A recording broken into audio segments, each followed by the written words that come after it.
ചാവേർ സ്ഫോടനത്തിൽ ഞെട്ടി പാകിസ്ഥാൻ. ഇസ്ലാമാബാദിലുണ്ടായ ചാവേർ സ്ഫോടനത്തിൽ 69 പേരാണ് കൊല്ലപ്പെട്ടത്. 107 പേർക്ക് പരിക്കേറ്റു. VR കാർത്തിക്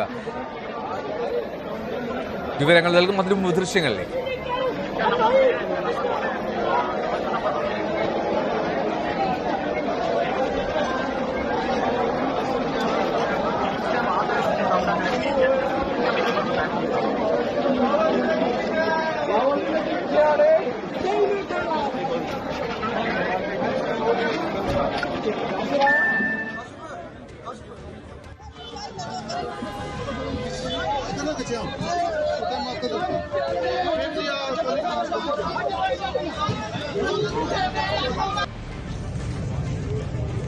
PR കാർത്തിക് വിവരങ്ങളുമായി ന്യൂസ് ഡെസ്കിൽ തയ്യാറാണ്. കാർത്തിക്, എന്താണ്, എപ്പോഴാണ് സംഭവിച്ചത്, എന്തൊക്കെയാണ് വിശദാംശങ്ങൾ?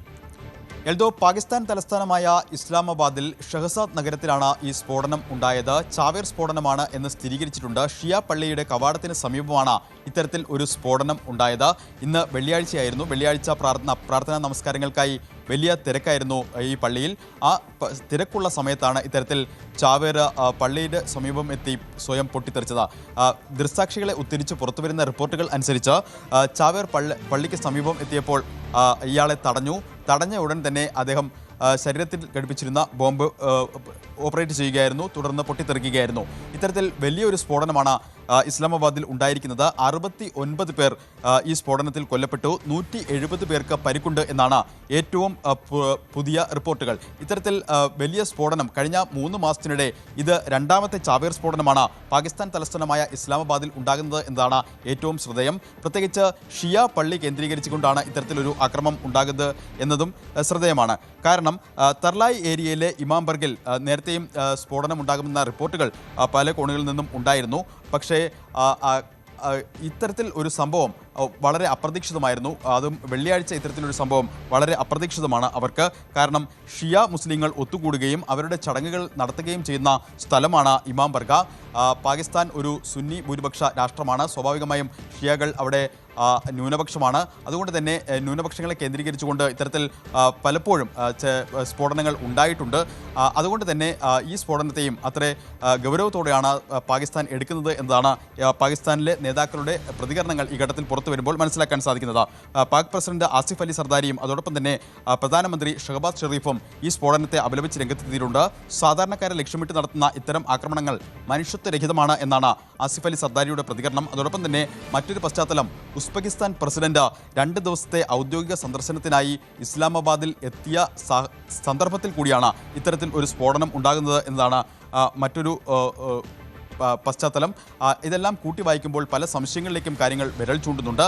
എന്തായാലും ചാവേർ സ്ഫോടനം ഉണ്ടായിരിക്കുന്നു. പക്ഷേ അതിൻ്റെ ഉത്തരവാദിത്തം ആരും ഇതുവരെ ഏറ്റെടുത്തിട്ടില്ല. പക്ഷേ എല്ലാ സംശയങ്ങളും വിരൽ ചൂണ്ടുന്നത് തെഹ്രീക്ക് താലിബാൻ പാകിസ്ഥാൻ, അതായത് അവിടെയുള്ള നിരോധിത ഒരു സംഘടനയാണ്. അവരാണ് ഈ സ്ഫോടനങ്ങൾക്ക് പിന്നിലെന്ന് സംശയിക്കുന്നു. കാരണം ഷിയ പള്ളികൾ കേന്ദ്രീകരിച്ചുകൊണ്ടുള്ള ആക്രമണങ്ങൾ അവരുടെ ഭാഗത്ത് നിന്ന് മുൻപും ഉണ്ടായിട്ടുണ്ട്. അതുകൊണ്ട് തന്നെ ഈ സ്ഫോടനത്തിൻ്റെയും പിന്നിൽ അവരാണ് എന്ന സംശയമാണ് ബലപ്പെടുന്നത്. ഇസ്ലാമിക് സ്റ്റേറ്റിൻ്റെ പിന്തുണ ഇതിന് ഉണ്ടോ എന്ന തരത്തിലും സംശയങ്ങൾ ബലപ്പെടുന്നു. പക്ഷേ ഇക്കാര്യങ്ങളൊന്നും തന്നെ ഈ ഘട്ടത്തിൽ സ്ഥിരീകരിച്ചിട്ടില്ല. പക്ഷേ എല്ലാ തരത്തിലുള്ള അന്വേഷണങ്ങളും ശക്തമായി പുരോഗമിക്കുകയാണ്. കൃത്യമായ അന്വേഷണത്തിന് പാക് ഭരണകൂടം ഉത്തരവിട്ടിരിക്കുന്നു.